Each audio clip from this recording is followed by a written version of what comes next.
Hello guys, আসসালামু আলাইকুম। দেখেন মারিচ, বড় মারিচ, ডাঁটা, সাদা ডাঁটা শাক কত সুন্দর হয়েছে। দেখেন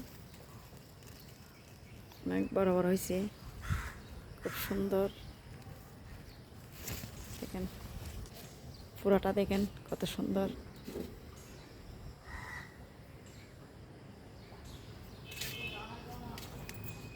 রান্না করার জন্য তোলার সময় হয়েছে।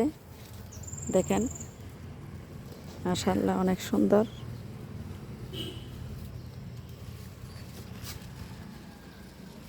এদিকে একটা আছে, এদিকে একটা আছে, এদিকেও আছে। অনেকগুলা ডাঁটা শাক খুব সুন্দর। দেখেন গাইস, আমার ডাঁটা শাক আমার ছাদ বাগানের।